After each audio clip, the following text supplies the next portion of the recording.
So thank you all for coming. My name is Foteini Aravani and I'm a curator at the Museum of London. So I'm looking after the digital and new media collections at the museum. So today we're going to talk about AR. I have to admit that we haven't collected or done a lot with AR at the museum. But the Museum of London is moving in 5 years and is going to West Smithfield Market. So it's a very good opportunity to reorganize our collections, rehang our collections, and look into digital and how we can apply them to interpret our objects and possibly collect some born digital material as well. So most museums have started using AR possibilities to enhance visitor experiences inside the museum space.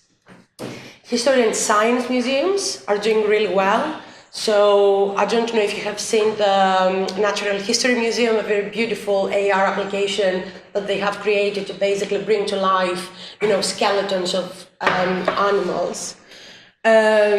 So museums are very interested in how we can engage audiences with collections that are either very old or very boring, or we want to add a lot more layers of interpretation and information that we can't on a caption. So what we're looking into is to augment with, sound, video, graphics, any sort of data that's visitor experience. So we're very much looking into AR applications, and I have to admit that I haven't personally seen a lot that have worked or they're very popular with museums.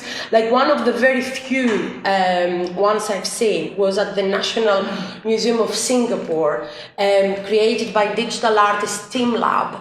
They have created a beautiful AR application called The Story of the Forest, where basically with your phone, it's kind of like a treasure hunt. You're trying to find animals.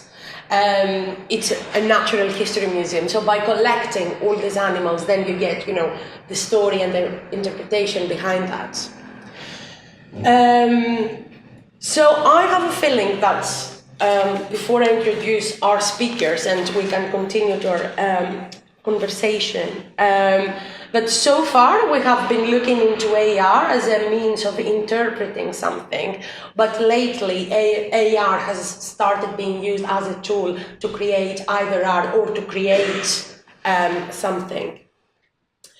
So I'm going to introduce our panel at the moment, and after that we're going to have short introductions on AR applications that our panel has worked on.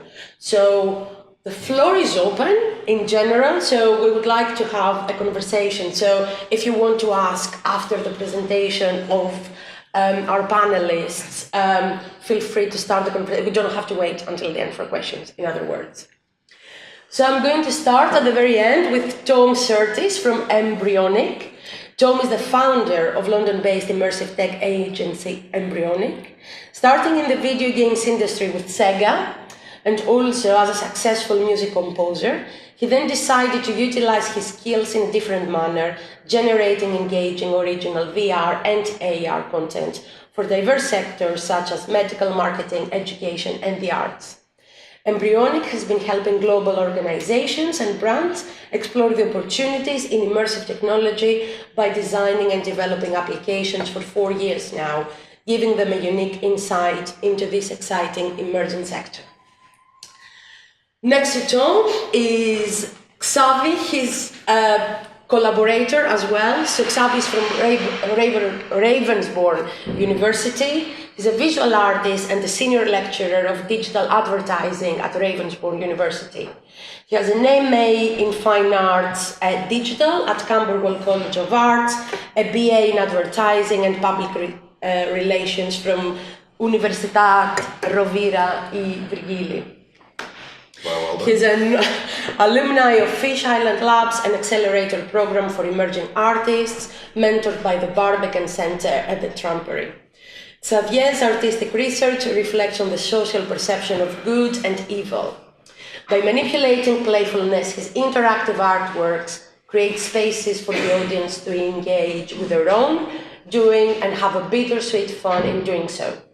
His work has been exhibited in festivals, galleries, and art spaces, mainly in the UK and Spain, and he has also featured on an absurdist TV show in Japan, which he's very proud of. I am. And on my right, we have Joseph Robson, who is the director of AVR London.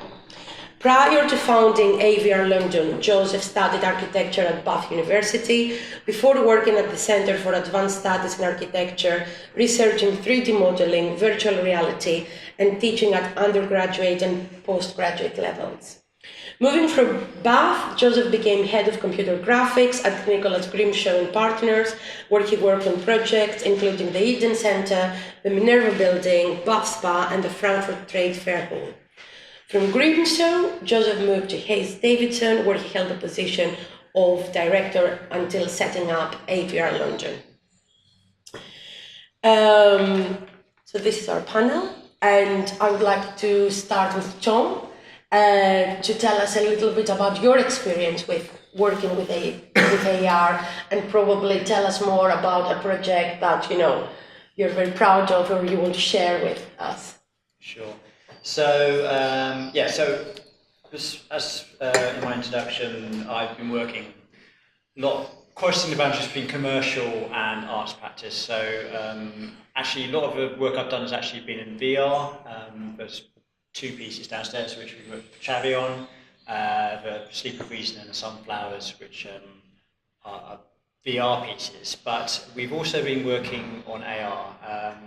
For instance, we consulted on the FIFA Museum in Switzerland, in Zurich, which was a very kind of uses AR in various ways to kind of engage people within the museum space. We've been creating various AR experiences for brands, for ways to engage people through, for instance, Facebook AR or Snapchat. And recently we've also just finished work on a project with Sadler's Wells, and it's actually a really interesting project. It's called Zero AR, and it's being previewed at the moment at the Lyon Biennial. And it will be in Sadler's Wells, I believe, next month. This is using iPads, so there's lots of different ways that you can experience, well, not lots of different ways, but several ways you can experience AR. The most common way is through a phone or device which you hold. And in this particular case, we used the iPads, but there are starting to become more and more devices which are wearable devices, that are basically glasses that you put on, and the convenience factor is that you're more immersed when it's on your head, and you don't have to carry a device. But in this particular case, we've created a piece for iPads, and it's a piece of dance theatre which lasts for around 10 minutes. And it is a communal experience, so people experience it like 5 people at a time. Each one has an iPad, they're in a shared space together, and people can move around the space and watch virtual dancers perform various kind of weird and strange things. As they move around the space, they're also influencing the actual art itself. So they can interact with the dancers and they can interact with each other, which allows people to add another layer on top of what normally, like in an AR experience, you're just kind of holding up. It's quite a solo experience. But in this particular case, we really wanted to connect people. It has a whole bunch of strange things that go on in it, from giant dancers morphing out of the floor to tiny dancers performing in Rubik's cubes that you have to solve. There are portals you can walk through into other worlds, and at the end, everything in the world kind of gets sucked into a giant vortex. So this has been a lot of fun to do. It's been a lot of hard work. We've been using a thing called AR Kit, which is technology that Apple produced. If anyone is into sort of the Apple marketing thing, they just announced the OS 12 and the new iPhones this week, and this particular experience is being built for that latest version of Apple's technology. And I think that's all I've got to say on that project, other than come down to Sadler's Wells. I'm not sure exact dates it's going to be on there. I think it's going to be there for a month, and do try it out. That's amazing. And I think it's one of the first times that I will experience like an AR application with dance. And I do most of the times, it has like a visual component, but having like a performative component kind of makes sense because AR is a performative I guess I should feel motion. I've got quite an important thing about it. But this piece is based off. It's based off an existing dance piece by a dancer called Akram Khan. It's called 0 Degrees. And this was actually performed at Sadler's Wells almost, I think it's 20 years ago now. And the music's by Nitin Sawhney, and there's the set design by Anthony Gormley. So it was quite a landmark piece for Sadler's Wells. And unfortunately, I don't think Akram Khan performs this anymore because he's 20 years older than he was back then. He's quite energetic. So we actually hired dancers and motion captured them in a studio. Who kind of reinterpreted, because actually, obviously, in the real dance, there's certain things you can't do, even the greatest of dancers, like go through the floor or kind of hang in midair, etc., or have trails come off you. So we haven't done a literal interpretation of the piece. We've kind of taken it and then really tried to discover what crazy things you can do in a virtual space that you can't do in real life. Yeah. So that is actually an interesting way of preserving the choreography, but adding the audience engagement element as well, which it brings it to life basically, rather than watching a video of Akram Khan dancing it 20 years ago. The project is being directed by AOE, which are two dancers, Ari and Esteban. And their thought about it was actually that they wanted to create something that Akram's children can enjoy. Yeah. So it is very much about preserving that dance piece for future generations. It's very interesting. Do you have any questions about this project? On average, how long does a piece like that take to make? How many people? On average. To create, you mean? To put together, obviously it's got to be quite a big team, and it's got to be... No, I mean, we're a small company. Average is a really hard thing to say because this project has never been, this kind of project hasn't been done before. It's using new technology, it's using new things. We put a lot of time into it, more than we should have, from a sensible commercial perspective. But ultimately, we wanted to get the job done. This particular project was, I'd say, it's about four. Well, there's two creative directors, there were two dancers, and then the actual production team who worked in it was 3 or 4 people, and it's happened over about 8 weeks. I mean, the budget was actually pretty tiny for this project, so we had to be quite creative about how we did things, like even motion capture. If you do like proper motion capture in a professional studio like Hollywood does, it's not cheap. You can spend £10,000 a day, and this project budget wasn't much more than that. So yeah, so we use different systems, we use lots of creative ways to go around it, and the team's quite small. Yeah. Yes, I really enjoyed looking at your pieces on the stairs. One thing that I've really... Oh, hey. So one thing that I realised when I've been working with not AR but VR developers, I'm an artist, is that they're normally working on multiple projects. So this is probably to everyone, by the way. Working on multiple projects at the same time. They're very busy. They maybe put too much time into the project and so on. And one of the things that struck me is that the outcome, at least the first outcome, maybe you iterate it, is never quite maybe as developed as you'd like it to be. What are your thoughts on that. But do you mean on the complexity of the visuals, or if you're working with the interaction? it can be interaction, it can be visuals. It's if you're working with physical materials yourself in your studio, then you have time to experiment, you have time to control it, and yeah, maybe you outsource some 3D printing or whatever and bring it back. But whereas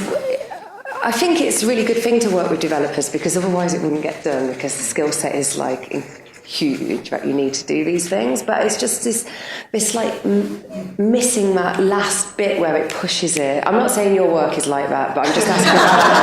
I'm just asking you. I'm just thinking about that idea of collaboration and how, because it is really costly and time consuming to make these projects, and somehow I feel like not all of them, but some of them never quite reach that mark. I'm sure yours is. Collaboration is hard in any regard, especially when you're dealing with disciplines. And ultimately, there's also the thing is about who's really passionate about this project is going to see it way through. And I'm a musician as well, so I've written loads of music, and it's very easy because I write electronic music, so I can do that pretty much all by myself. And I can spend X amount of time tweaking a piece of music. As soon as there's money involved and other people, and you're trying to persuade other people to get involved in something, that's much a harder endeavour, because you've got to get everyone excited about it. It's art. Your budgets are way too small. Your ambition is much bigger than your budget. And there's and again, both in art and in commercial space, you're dealing with someone who has a vision and someone who's implementing it, and it's trying to find that shared creative vision of where it's going to go, and that's a really hard thing to do in art, and go like, I've got some idea in my head, and how do I communicate that to someone who's then got to implement that? And I don't have the skills to do it myself. I want to just get in there and do it, but I can't, and it will take me too long to do, so I need to get someone else who's got those skills in there. And it's, we're a creative technology agency, and that's the challenge we face every single day. Quite often sometimes, I'm in a position where I'm doing creative project and I'm trying to tell other people, my team, how to do it, and other times it's on this project, we then just like conversations with Ari and Esteban about, oh, you wanted it like this. Oh, it wasn't supposed to be like that. Oh, we've got to change it. But that means, and no, you can't do that. That doesn't make any sense, because you're like, and with new mediums like AR and VR, it's really hard. We did a whole process at the beginning where we gave Ari and Esteban a demo that we created on an iPad, just to show them what AR could and couldn't do, because some of the concepts they were coming to us with, just like, well, that's not going to work. And sometimes they were right and we were wrong, and we were like the technical people going, oh, that wasn't going to work, and it's like, actually that does work. So it's just always that conversation that goes on. And if you're lucky enough to find people who are passionate about the project as you are, then you can get some great results. But it's a hard hit and miss thing to do. It's difficult. I guess it's different each time as well. Yeah, totally. Yeah. as well as... Sorry, that's a very good point. And I think the key is that, a collaboration between an artist who is like, represents creativity. I mean, I think the key is we are a creative, technology agency. So creativity, so there's a clash of creativity at some point, if that, makes sense. Yeah, I mean, we have commercial projects where we have to exist as a company. Yeah, we have to make some kind of profit. But then we do these kind of more artistic projects. We never make any money on these. We lose money on all these projects. But we were having a conversation with Joe, and the reason we do these, and it's not just because we're passionate about it, but it's because by doing these projects, there is a strategic thing, is that we've won work from big corporations, from something totally unrelated from what actually they're interested in, but they just love what we've done, and because they see that they want to work with someone innovative who's willing to do something interesting, exciting, and you can attract new customers, more corporate customers. That's just how we exist. That's how I get to pay my mortgage at the end of the day, is by doing that, and that's the strategy I take. So, yeah. Do you have any other questions for Tom? I just wanted to add just one last thing, because that frustration you were talking about happens as well. It has happened to me in past projects, but not because of the collaboration, but because of the hardware and the software. So you got The to limitations. Yeah, exactly. And you have to work with that cap as well. So in our heads, so we got it in absolute detail, textures, interaction, and it's that deep, and several people can do it at the same time. Okay, take that in an iPad too. All right, let's go. Let's reduce the number of polygons. Okay, then, and that's something that we have to face. All the artists, commercial studios, etc. It's so important to know what can be done with that technology, because you have to work with those limitations. It has happened to me before, and it's like, oh, but I thought that, how come if the men went to the moon, we cannot do this on iPad? Yeah. I was going to say, I mean, like some people develop something, say, on a Vive or an Oculus, and then obviously if you take it to, say, a different festival, then all of a sudden, like, they want you to put it on like a smaller headset. So it's kind of, yeah, it depends, I guess, on the scope of the initial project, and then later when you exhibit it, how that changes as well. Is that what you mean, or no? No, it's just that there's limitations. So, for example, if you want to work with VR, don't use Mac. And that's a limitation. That's a limitation. You love your Mac, great. Do you want to do VR stuff? Okay, you have to buy brand new equipment. And that's something that doesn't matter how cool or how advanced Apple is, they have not reached that. And you have to go to hardware that is gamers' hardware. And all the laptops look like shiny, colorful, and they are based on the graphics card, and it's all that. So although we have achieved very, very far horizons, blimey, there's a lot still to be achieved. That's the industry is not giving us what our heads are projecting. I suppose it also comes down to because it's a collaborative process. You know, we are being used as consultants to try and reinterpret your artwork. So that the only way that we can do that properly is to have a very, very intimate kind of dialogue throughout the whole process, and it has to be incredibly granular. Because we can't just say, okay, great, we think we understand your idea, give us a month and we'll come back and ta-da, we're just going to airlift something in, and that's not really what you wanted. Oh well, maybe we misinterpreted the brief. So I think what you have to do is you have to really understand how to work with artists on a very, very kind of close level. And I think those restrictions, those kind of difficulties will come out right from the start. This won't work on this platform. This won't work if you're going to do it that. We need to make sure you understand that from the start. And as long as you do that, there's no surprises. And I think that's what you need to kind of cut out from any of that sort of stuff. But we've worked very successfully with lots of artists in the past, and the only way to do that is really it has to be completely two-way from beginning, like literally from the right beginning.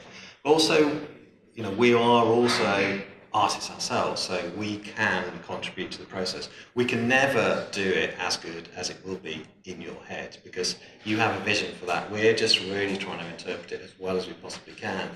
And but you also have to kind of trust us that we will possibly reinterpret it in a way which may add value to what you're doing. And that's kind of what we're trying to do. We're just trying to add value to artwork. That brings me to the last question that I have for John, like the element of collaboration, but in terms of the element of interactivity. So if AR is the way to engage, with the reality and, fantastical, element, like the process, how do you test it? Like, you have created something for Sadler's Wells, it's for the general public, a lot of different people will go, different ages, different, everything.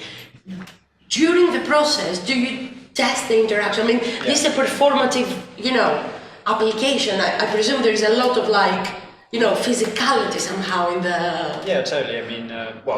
The answer is there's two things. There's experience. So if you work a lot in interactive medium, then you have experience about it which you can apply.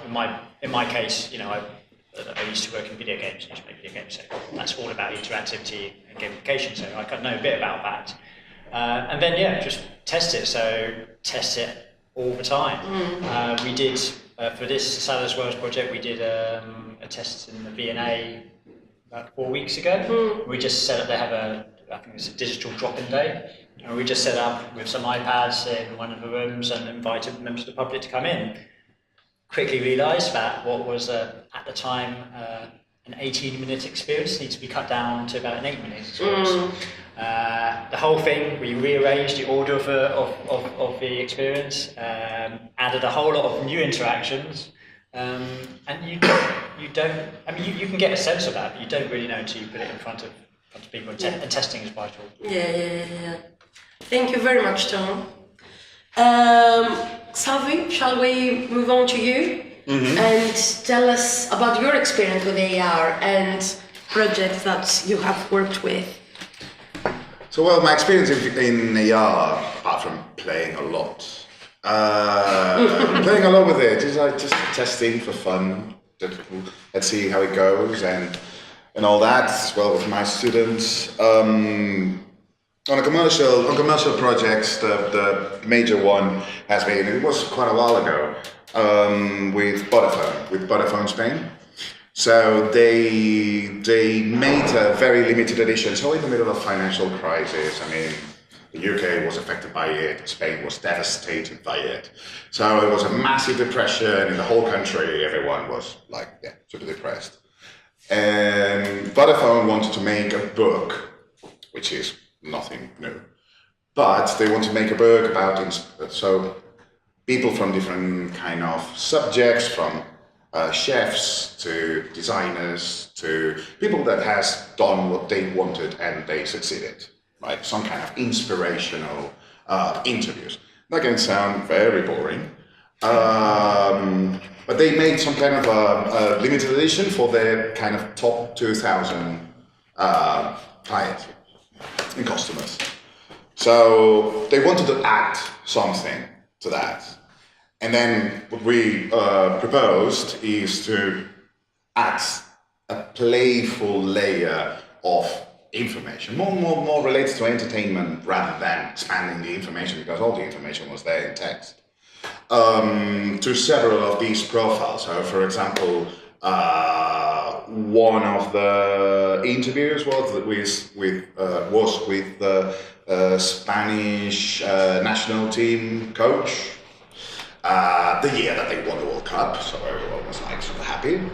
And the experience itself was to recreate, like, almost like Subbuteo. Yeah. So there's like exactly the same match of the final against the Netherlands. So, but you were able to play with it, and actually you were scoring the goals, just like in a very simple way, but you were able to be part of that, in a way. There was another one that was someone that I was surprised. He was a guy, a writer that was specialized in creating names for brands. And we created some kind of steampunk. Oh no, the steampunk was something else. No, that was some kind of Scrabble game that you could play with several people. And then you were creating names with the words that you had related to brands and so on. I mean, creatively, it's adding just a layer of, I'm telling you, this guy is great, this guy has done really interesting stuff, this guy has broken boundaries of stuff, but beyond that, let's have a good time. And actually that was thought as well to be able that, usually the kind of clients are middle-aged, and not everyone, but some of them have kids. And that's a moment of sharing that book with your kids, doing something cool, and then they can talk about why they are doing that. So it's just adding extra content that is adding an extra experience or extra time of content that enhances the product itself. It was very interesting at that time. The things that you were bringing up, technical limitations, that was a major thing, because it was with an iPad 2 at the time. And that was like, okay, and then the markers, and then all that stuff. But overall was a very good experience. Now in the university as well, there's a whole department that they are experimenting with the HoloLens and this kind of enhanced augmented reality that is almost like a step closer to what an hologram would be. And that's it's interesting to see how technologies are evolving and how the devices are evolving, as well as you were saying. So the glasses, so Google Glass, they try and they just stop doing it. Like, right, well, what was that?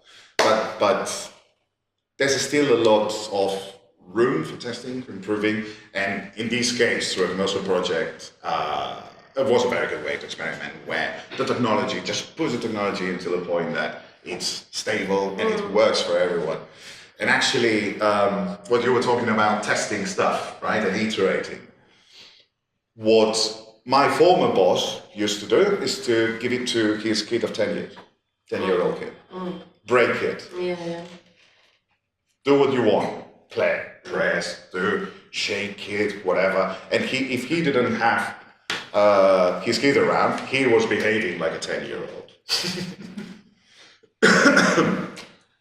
So you come here with kind of 3 different hats on. So as a researcher at the university, as an artist, and with more digital and commercial applications as well. So in your experience, and truthfully, do people engage with AR? Because I'm still not convinced. I don't know how you feel about I think we have that to as well, make it. I think we have to make something that is relevant for the people. Yeah. Right? So we were talking about this before in terms of the museums. If you are creating something in AR that can be substituted by the piece of paper that tells you what it is, the piece of paper is better. Yeah. If you create something like Snapchat filters, that all of a sudden is relevant for a lot of people, that instead of looking outside, they are looking to themselves and creating a layer of information that is on top of that. That for me triggers a lot of interesting conversations about which are actually the people that are interested in using AR, because maybe instead of tracking something that expands from the outside, maybe it's like, I want to see myself like a cat. Other experiments that have been tested with augmented reality, the screens of the cars, and I was reading a document from Toyota. They have realized that it's too distracting. It's too distracting for the driver. So, but that doesn't mean that augmented reality is giving a plus on that. It's just that we still need to find what and how. So the example of Pokemon Go, for me, it's outstanding. So beyond the super pick and super drop, being able to see people in the street with the phones, I've never seen that. And they were creating something engaging enough to make people not just look around. Stand up from the couch, go for a walk, even with people, gathering people. Oh, let's go together to catch some Pokemon. Yeah. And depending on where the gymnasium was to fight, you could see 3, 4, 5 different people in the same corner, all on the phone. I mean, but that means that it was relevant for them. And then it wasn't relevant in a blink of an eye, right? That's absolutely true. But that means that it's about finding it. It's about finding it. I guess my question is, are AR applications really augmenting our reality, or they are adding something which is not so taking it to a level that would engage us with the application itself? Let's take art, right? We had the example of MoMA, the AR application that, a group of guerrilla artists launched in MoMA in the Jackson Pollock gallery, where you could basically see in an augmented reality, the artist basically, not vandalizing, personalizing, Jackson Pollock's paintings, which was amazing. It lasted for 2 days. Like, there was a novelty, there was like, oh my God, guerrilla art in MoMA. Was it legal? Was it illegal? Anyway, no one really, tried to figure that out. But has anyone experienced an AR application that literally augmented our reality so much that it, kept using it and using it and using it? So, for Because I example, haven't. if you take the example of Google Translate, Yes. right? Yeah. Google Translate offers the possibility, you take a picture, you point to something, and it translates whatever the text into the language that you want. There has been already, because we're discussing about visual, let's talk about sound. If you're having a headset, and there's tests done, if you have a headphone, that it's translating the person you're talking.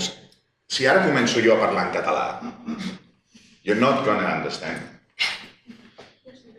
Tu sí. Jo també. So it would arrive to a point, so English is not my mother language, right? And although I try to do my best with my English, it's not my mother language, so I'm kind of challenged here. If we were in this room, and I don't know how many nationalities there are in this room, but I could talk in my own language, in my mother language, and you can listen exactly with precise thing with your mother language. That's an absolute augmented reality, but that will change everything. Yeah. For example, the fact that maybe we don't need a global language anymore. And that's something that culturally will change how the chess game is set up. As well, English culture will receive much more information and knowledge from other cultures that never translated stuff. I've read amazing stuff in Spanish that I have even told to the author, why don't you translate it in English? That's much better than a lot of stuff that I've read in English, but it's like, whatever. And by doing all that, I think that's making something relevant. Yeah. So that's making It's something as we relevant. said with Pokemon Go, finding that balance to make it relevant for someone to use. So that's the reason why, AR has lots of possibilities. It's just that any, it's not new, but technology that is in the first stage is about trying. Oh! Yeah. Okay, right. Yeah, we got that right, yeah. Do you have any questions for Xavi or any thoughts about what we're talking about? The only thought that I had, which you've already touched on a little bit, was about, as you mentioned, relevance and things like that. And you were talking about the previous iterations and how in the book it added a layer of fun, it added a layer of connection, which, whilst can seem novelty, it can really bring people together. Do you think that that's something that is going to be vital towards the relevance of augmented reality? Do you think that VR is going to storm ahead of augmented reality? Do you think that there's, in the future, some sort of even military applications for things like this? Are these things that concern you? Are these things that sort of interest you or make you feel sort of contented in that the field you're in is in the really early stages and then it can go anywhere? Or do you fear that it could cause issues later on down the line?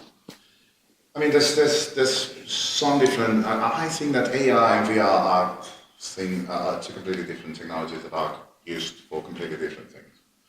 In terms of the military, everything technologically has been developed by the military before. Hands down. That is my phone, the satellites, everything. Wi-Fi, Right? internet. Everything. So, like it or not, death and war brings technology forward. And that's it. Beyond that really gloomy aspect of it, the fact that you have to immerse yourself into something that by now it's almost universal, right? This is just you and the headset and can be shared. But with augmented reality, there's more possibilities of sharing that. And for example, one of the thoughts and one of the fantasies that with augmented reality from the very beginning is like, right, will I be able to put some kind of device or with the phone, with some glasses or something, look here and know your name, know what you do, know where, is it connected to your LinkedIn, your Instagram, can I see the pictures of your... That doesn't happen in a way because you're not giving anything beyond a business card. So if we try to replicate stuff that already exists, but we are making it digital, it's not going to be relevant. But if we are able to conceive stuff from the nature of the technology itself, we might start needing stuff that we didn't need before. But for example, one of the thoughts that I was thinking that I was having is like, okay, so if that fantasy of putting your glasses on and I can know who is around me and the information and how to connect, should we have some kind of new standards of data protection? Of what do we want to make public? Because you're not going to give your card to everyone, right? So, and then is what's the level of privacy, or are we just scrapping our privacy and yeah, let's go for it? Or it's that's what it makes it absolutely exciting, because it's beyond the technology and beyond, it's about us. So what are we accepting to sacrifice or to change? Sacrifice sounds too terrible. To change. Because I didn't want to, I mean, when I was a teenager, I didn't want to have pictures taken. I was like, oh, there's a camera, I hide. Ask that to the teenagers now. No, if there's not a camera, I'm not there. So, and they are natives from that. They have been there. So, mums, I mean, my mates that are having kids, and they have, so, protection of the infant, the parents are the first ones that are posting pictures of their kids. And then we are all like so worried about, yeah, let's pixelate the face of the kid in the news because it's under 18. Jesus, maybe it's 16 and it has its tits out. Putting it in any social media. So it's kind of weird. We are still kind of adapting to that. So coming back to the topic, augmented reality and virtuality are two different things, but there's a lot to explore, for sure. I'm very casual talking, sorry. Is it cheaper to create AR apps nowadays that, you know, oh yeah, there are more like... years ago? Yeah, for sure. Maybe this. So yeah, especially, is it cheaper?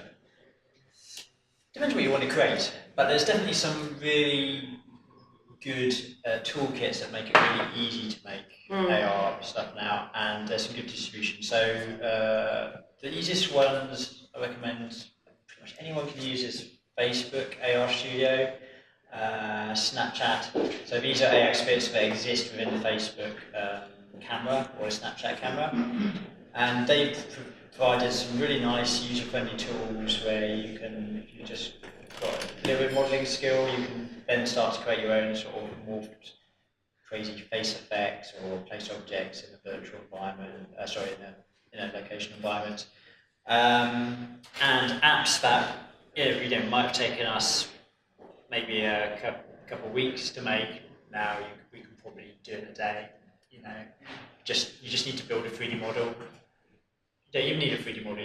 There's libraries of 3D models out there that are free or very cheap. So it's becoming more and more accessible to everyone. I'm guessing this is where it starts to get interesting, when people are creating this augmented reality content, and a lot of companies out there who are trying to provide that platform for the layer over reality, where everyone's kind of maybe tagging the real world with their own, like, you know, in your example, you're talking about the guerrilla artists, so putting fake art, augmented reality up in a gallery. But there are companies out there that will let you create virtual objects everywhere around the real world, you know, on the street. So we could have, like, you know, whether it's a simple treasure hunt game or, you know, go and visit this virtual cathedral that's on the corner of, you know, Marleyback. So yeah, the answer is it's getting a little cheaper. If you don't have any other questions, and talking about 3D models, I think it's time for Joe to talk about his experience with AR. Well, I'll just talk about 3 different projects that we've done which augment reality. And I'm going to take them in order of how we think they were successful. The first one is what people would traditionally say is an augmented reality app. And each year, our office collaborating with what's called the London Festival of Architecture, and they have the Great Architectural Bake-Off. Each year we've done it, we make the worst cake ever. We don't intend to, it just ends up being the worst cake. We set our intentions really high. First year we did it, we decided we were going to make the shard out of sugar glass and peripherals, and it was just abysmal. It looked like a pyramid. We won the audience's vote because it was just the most comedy one. We probably got the most photographs. And then after that, the year after that, we decided we would push it a little bit further. Definitely we're going to win this year. And we decided we'd do the velodrome. So quite a complex structure, if anyone knows Hopkins Velodrome. If anyone's been there, it's a bit like a Pringle. It curves in 2 different dimensions. And the idea of the Great Architectural Bake-Off is you have to build it there, on site, in front of people, with your team, out of cake. So we turned up, nothing was 3D printed. We turned up, we started building this thing, and the cake was not the most stable structure. I mean, cantilevering cake in different dimensions and trying to get the curve right was difficult, but our kind of crowning glory was the fact that once we got it built, we had an augmented reality app which we just developed in-house. We built a 3D model of what the cake was going to be, and we animated cyclists going around the inside. And we had a little video of the winning race, when Britain won and all that kind of thing. So once the cake was built, it looked a mess. But people could download the app and they could just put their phones up and they could see inside the cake. So, all the audience going around looking at it going, wow, look, it's a terrible looking cake, but put your phone in it, it's amazing. And how did it taste? It tasted really good. Okay. It tasted really good, which is a bit of a shame. Because, we didn't win. Really should have won. Because we had the most inventive, most technological cake. It tasted the best out of everyone's, but just basically next year. Well, I won't tell you about what happened the year after that. Anyway, so it kind of worked. It was a gimmick, but it worked. It was good, and it was quite simple to do. So that was one use that's a bit more traditional in the kind of AR sense, where you hold your phone up and you see something in augmented, and it's not really a terrible looking cake. It's actually look, the little cycles going around. So that was one. The other one we did, which is slightly blurring the boundaries of augmenting reality in a sense, is we were working with a property developer his intention was to take shipping containers and build them into hotel rooms off-site. So you're working with the architects and the developer, brilliant developers, brilliant architects, and their worry was that a shipping container, will it feel really small if it's a hotel room? So we said the only way to do this is to do it properly in VR. So we modelled it all up, all one-to-one scale, and it's all done through Vive headset. So you're actually working with the architects and modelling the space. And the first time we got the whole thing together, you put your headset on, you think, actually, this doesn't feel as small as we were worried it would. And both the architect and the developer said the same. They were just, oh yeah, see, this is actually going to be okay. So that was all good. Everyone was really happy, but we decided we would push it a little bit further, and we rented a shipping container that was exactly the same size. And at the time, the remote, the Wi-Fi tracking device for the Vive had come out. So what it allowed us to do was to put someone in a headset, put the Wi-Fi tracking device on, and have them walk around inside a stripped-out shipping container, exactly the same size. So when you're in there, you're in a naked shipping container. You stick the headset on, and all of a sudden you are in the VR world, all rendered in real time, computer in the corner, just projecting it Wi-Fi. So you do that, wow, shipping container. Do that, hotel room. And it was one-to-one map. So if you walked up to a wall, this is the problem with, we didn't need any of the chaperone systems where you get a blue grid when you're about to bump into something. We didn't need that because in the virtual world, you're walking up to a wall and hold your hand out. Yeah, wow, that's absolutely the wall of the shipping container. So that was really successful. Worked, and that is augmenting my mind. So that's a very good use of augmenting reality in a sense. It's being built. A hybrid approach as well. Exactly. Yeah, exactly. And that is being built at the moment. It's down by Waterloo. I think it's almost finished. It's a good project. Waterloo. Yeah. It's called the Stowe Hotel. If anyone wants to go and sleep in the shipping container, do it. It's bigger than you think. It's not very tight yet. But I think the most successful project that we've worked on, which we would classify as augmenting reality, is something we did with an East Gallery for the London Art Fair last year.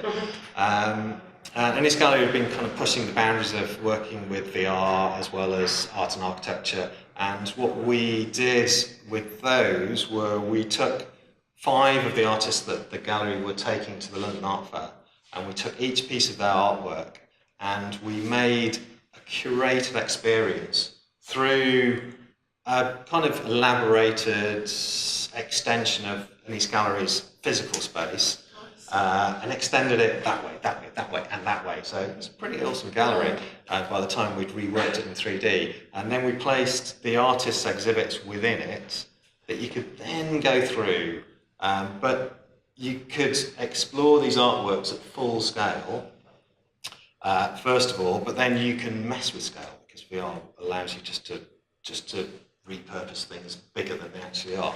And we augmented information in the sense of extending that artwork.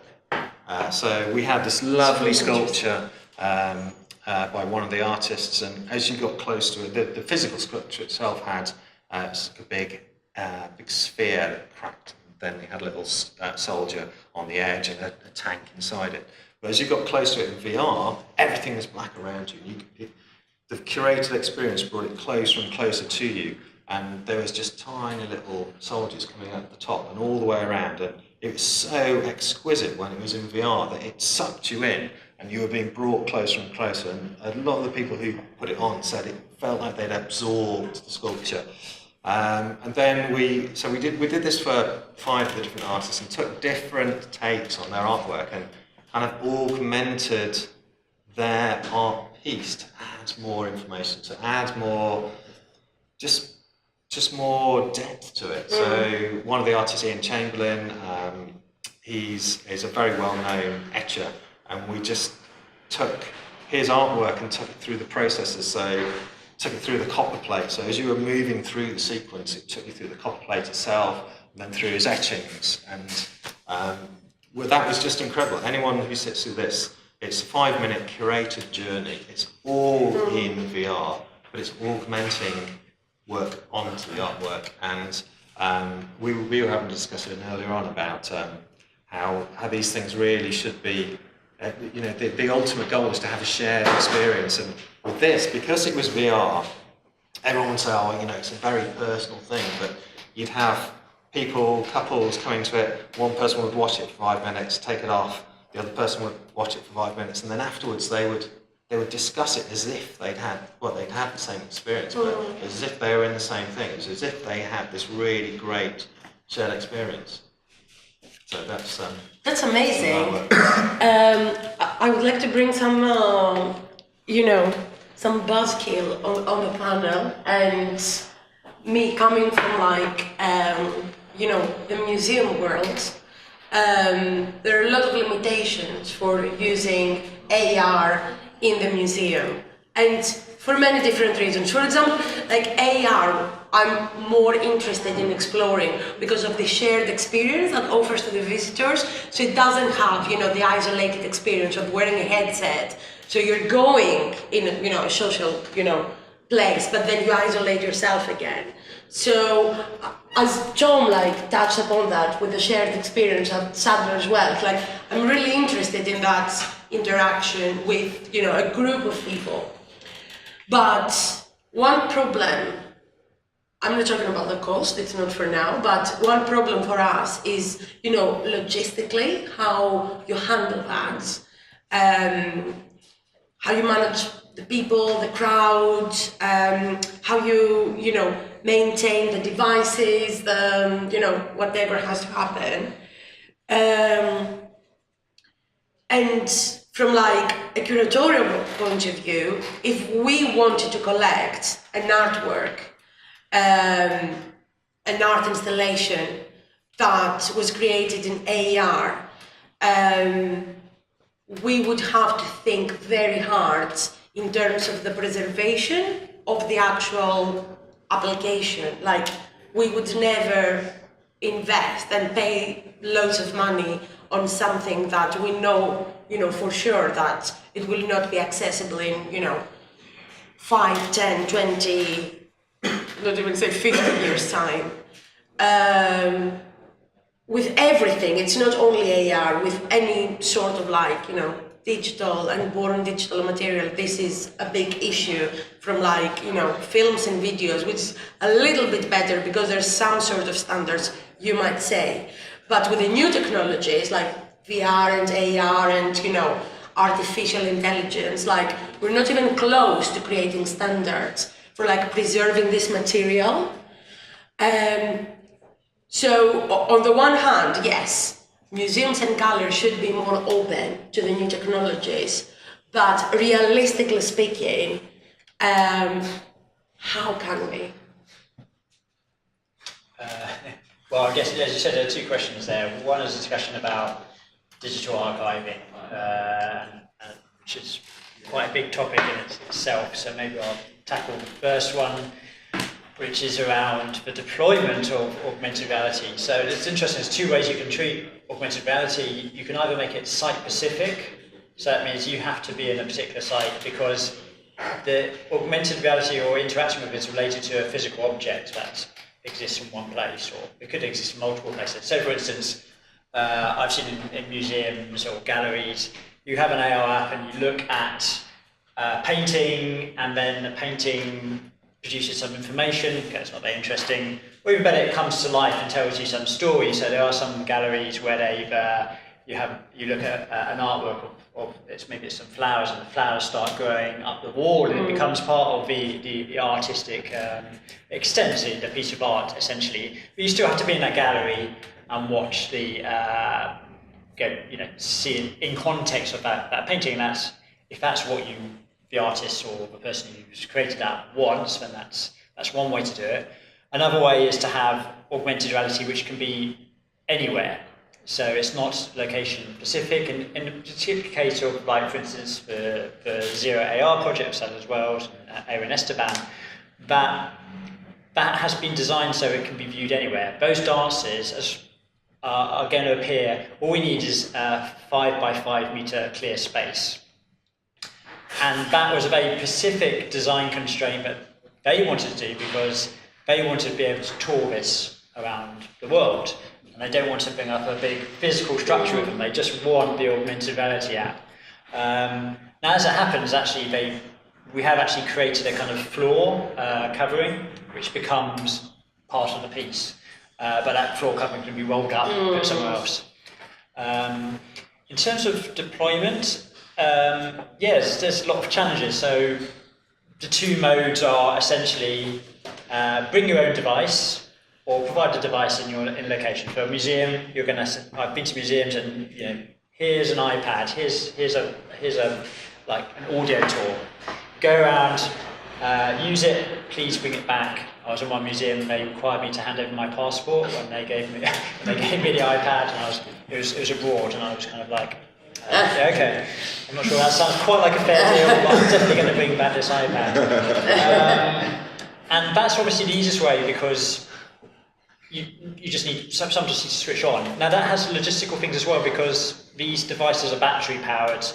Augmented reality is quite an intensive thing for an iPad or phone to do, so that means the battery runs down faster. Not as bad as some VR thing. I remember going to did anyone go to Bjork VR thing in Somerset House? Yeah. I understand that the batteries ran down every half hour, so they had like every VR headset, they had a duplicate that was charging while the other ones were going, so it was around like 100 VR headsets for that thing. It's not quite as bad, so I think we've tested our augmented reality one, and it lasts about 4 hours when it's like non-stop. But it's still an issue, because after 3-4 hours they've got to go off and charge those iPads up. So there's logistics, but the logistics of that, and obviously buying the equipment, as opposed to bring your own device. Bring your own device is great because pretty much everyone's got a phone, but you've got to persuade them then to somehow install a piece of application on their device. And people don't really like to do that. You've really got to give them a really good reason to download. I've come to a museum. Oh, what? I've got to get on a Wi-Fi network. Oh, I've got to find the app. Okay, maybe I've got to. Even you put a QR code. If I've got a QR code scanner, I don't. Download an app, put it on there. Now I've got to run it. I use it for half an hour, and now I don't want it anymore. I'm going to uninstall it. And that's a big problem. And I think this is really where, again, coming back to the evil Facebook, no, not evil, I don't mean evil, but the all-powerful Facebook and Snapchat,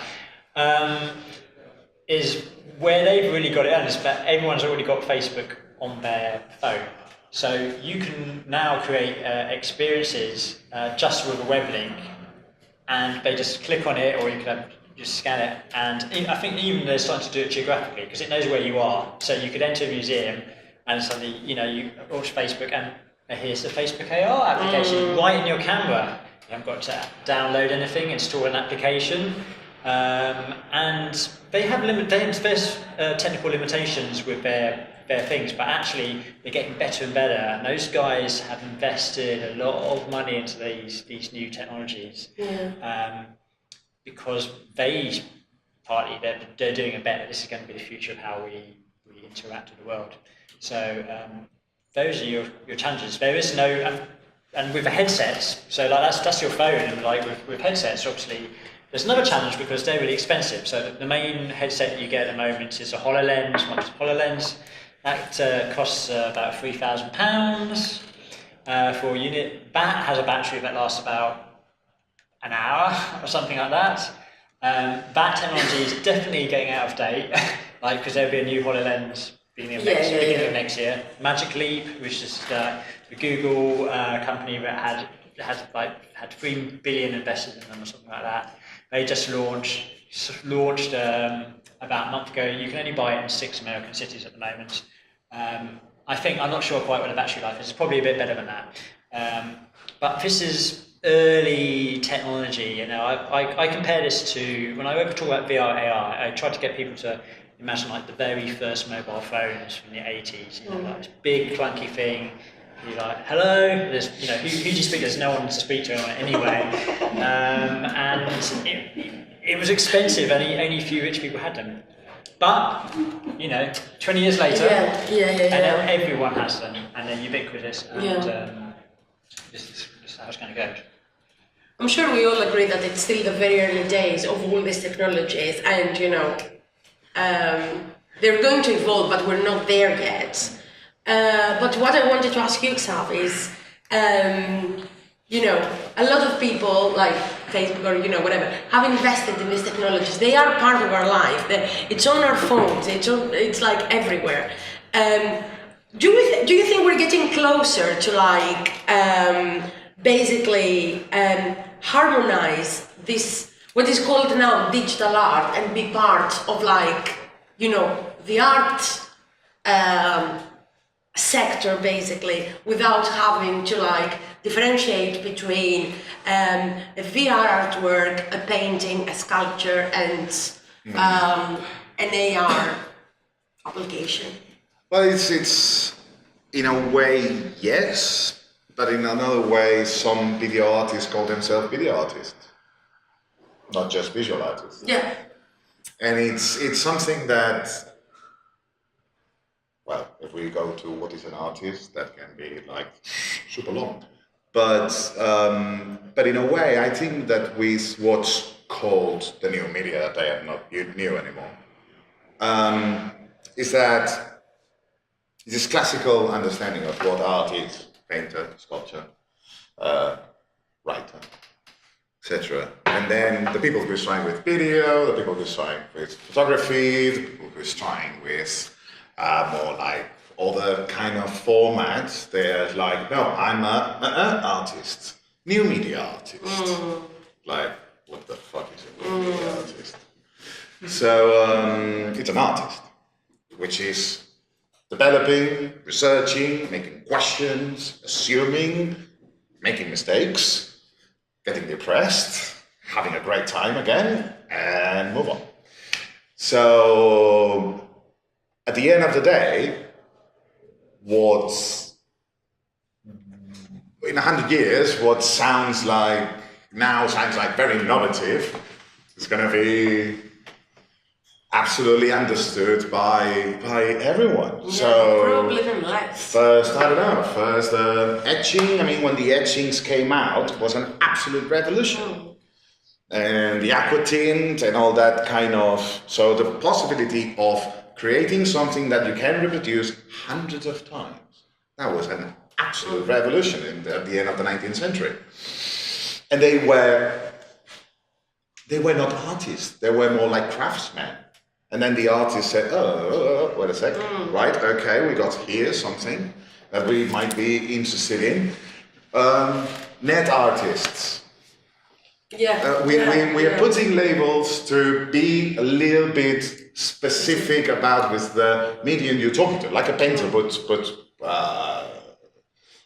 define him or herself as a painter. I'm a painter, or I'm an artist, or I'm a painter artist, or I'm a... It's a little bit tricky, but it's just a way to put you kind of in a place, in a box, or with a label. The thing is that, and that was what we're discussing before, what happens when you work with different mediums? Yeah, no, I do video, but I do happenings, but I do virtual reality, but maybe I do an exposure that is drawing.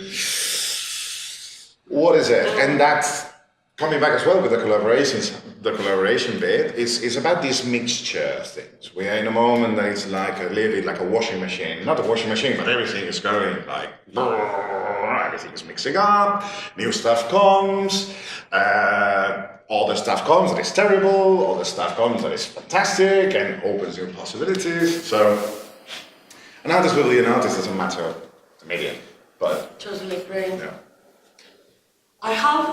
You have a question? Yeah, in a complete antithesis to your question, and to play complete devil's advocate, you're talking about wanting to find some relevance. You're talking about the fact that in 100 years it might just be a staple of life. Is there any chance that it could just remain a novelty? Do you think that there's any possibility that augmented reality will just stay at the sort of corner of our technological lives and just stay sort of an augmentation, something that's brilliant and fantastic and a technological advancement, but ultimately serves no purpose? Do you ever fear that might be something that it might be fading? Absolutely, and when that happens, that will make more interesting and relevant content. Because with because with the video, you can have video art and you can record your son's birthday. And that's relevant. Your son's birthday is relevant, and a piece of video art is relevant. It's just that it depends on what do you use it for. When the Lumiere brothers were doing their first films, they weren't thinking about actually the first, I mean, not the film, but the first pictures is people, like my wife. right?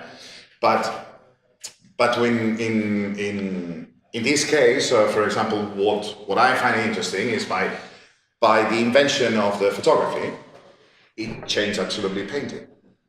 And it opened an absolute new world for fine art. Right, we can recreate reality exactly as it is. Why do I have to paint it? Yeah. And with all these kind of technologies that we are now facing kind of struggles, when it's nailed, they will change maybe the past or the things that we got more, I don't know, maybe they change the way performance art is made. And we accept what performance art is as it is. Yeah. Can I just add a little bit to that? Because it's also, it may be a new medium. It's not really new anyway. I mean, virtual reality has been around for a long, long time. People just think it's quite new. But where there are people who are using it in a very, very revolutionary way and pushing the boundaries of it. And I think they're the kind of parts of artwork that will be remembered. Has anyone been to the BT Wolf thing in the V&A? If you haven't, then I recommend BT Wolf. She's a musician, but she did this amazing AR piece. And that, to me, is an incredible use of AR. And actually, it does add a huge new layer to her music. And mixing artwork with her music and the way they come together, and even in the VR, the way they're presented in the VR is just exquisite. It's brilliant, absolutely perfect, and that will be remembered. I think that kind of thing. There's a lot of absolute rubbish AR out there. There's a lot of absolute rubbish VR out there, and it's the truly, really great pieces which will be remembered, and they will be the pieces which will be collected, I think. And as through time, things have. That we will find a way of collecting the things that are very important to us. Yeah. Again, that's the same with any other sort of art. There's a lot of rubbish paintings out there, and they're like masterpieces. So and again at the V&A, there's a Chance and Control exhibition on at the moment, and that's looking at the basic computer art through the ages. And they've got some work from the 60s and 70s, and a lot of that is. It's printed in a way, but it's being collected, it's being saved. So the memory of that has been recorded. So I think the really important bits will be saved. There'll be ways of saving that, and they'll go down in kind of history books. People will remember them, and that's the key thing. And by adopting the technology, there's more production, and when there's more production, there's more stuff.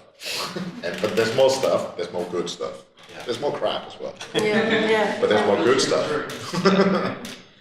I'm very conscious of the time. It's 8 o'clock, and if you don't have any other questions to our panelists, I'm sure they're going to stick around. Oh, you have one.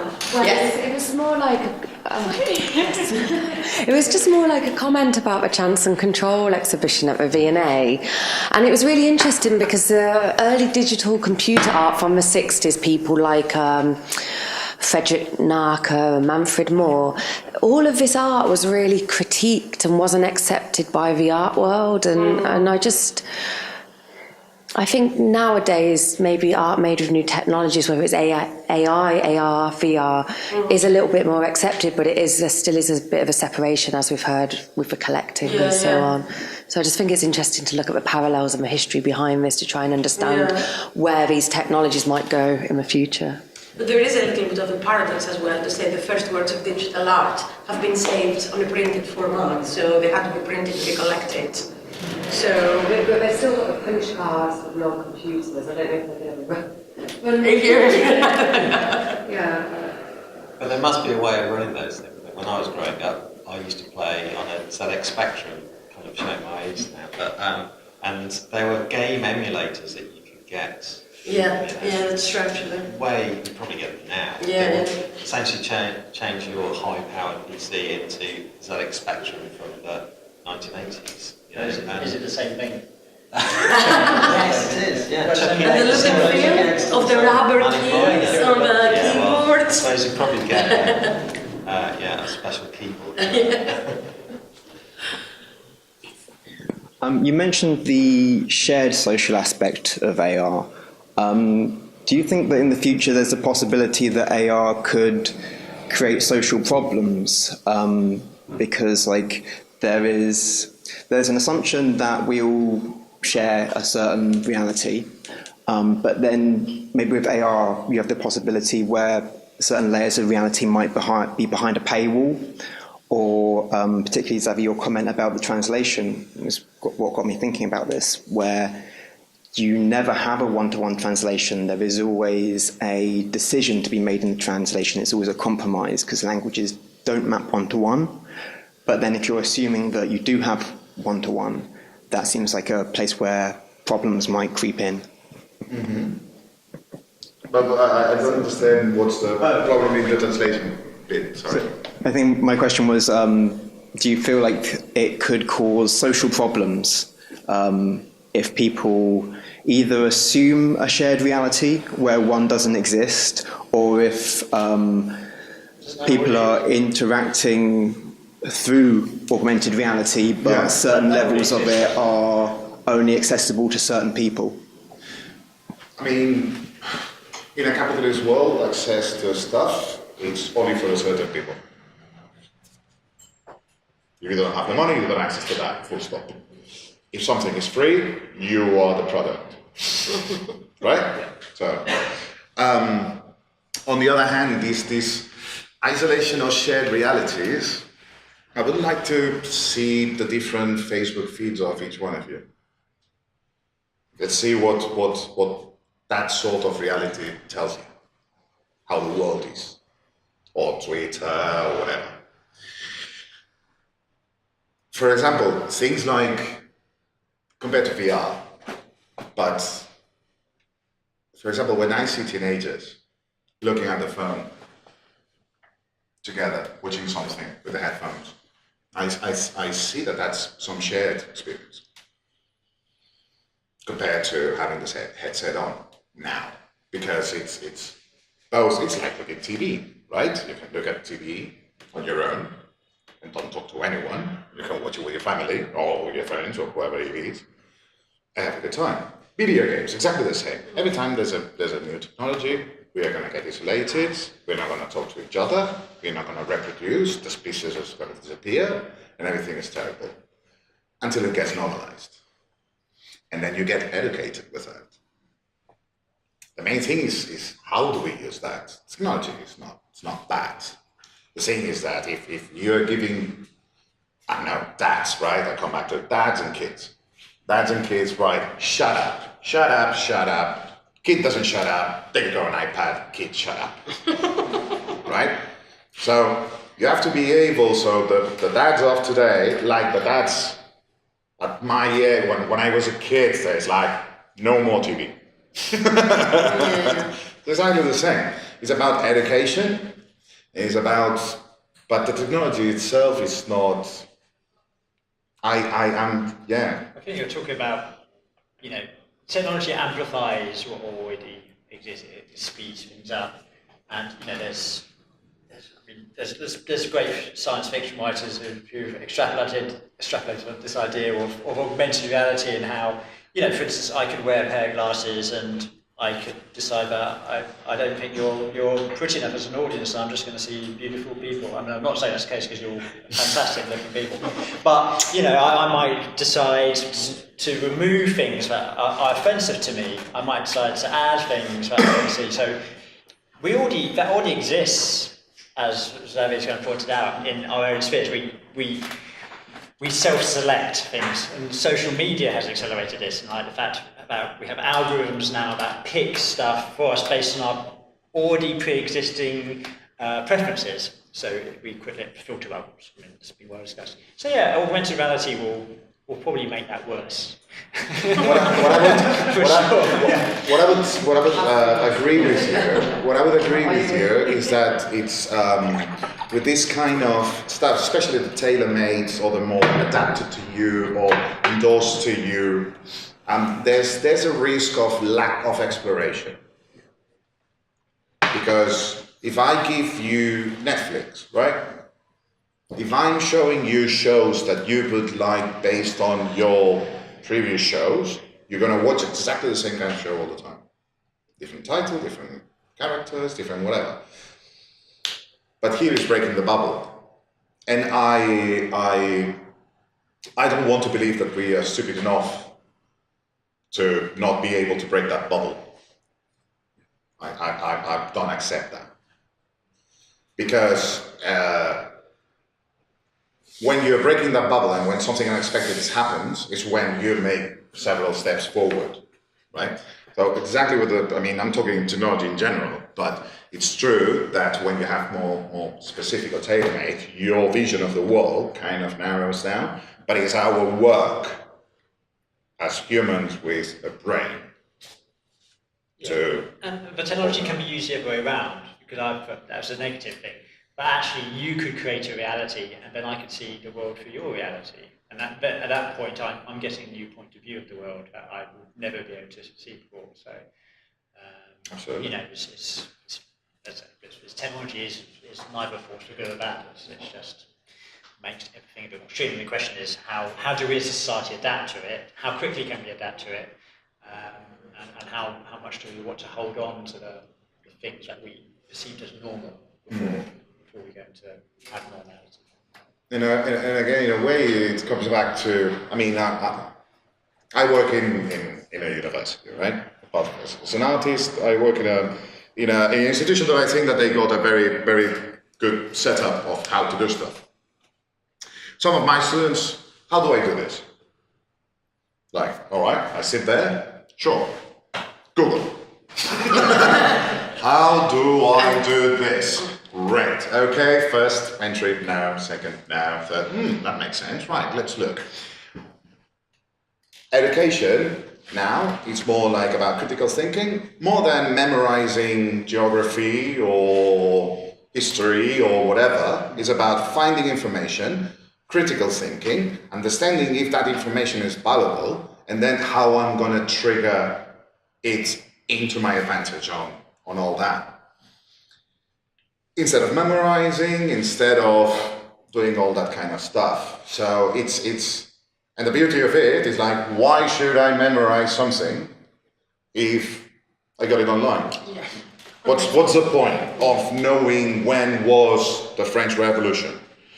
Was 1789. But I could be mistaken and say 1801.